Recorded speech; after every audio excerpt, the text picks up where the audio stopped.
Pastor Jeff and his late wife, Miss Cathy, were always passionate about biblical literacy and biblical education, and their dream was always to have a Bible college here at Turning Point Church. Every SUM student is required to attend the Evangelism and Outreach Conference twice to graduate, so it's a part of their degree plan. We developed the scholarship to keep her legacy alive.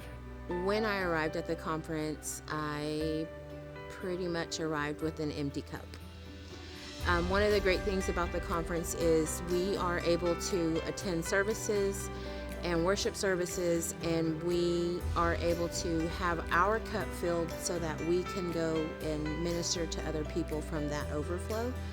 Going out into the community was really hard. There was a particular door that we were standing at, and the sign on the door said, "Don't knock and don't ring the doorbell." And before we could even decide what we were going to do, the door opened up. We went with it since she answered the door, and she began to tell us about how she had recently lost her husband. I began to realize that I knew her husband.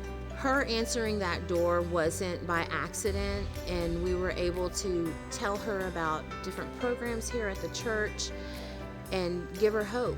The first day, me and my partner did really good, praying over people.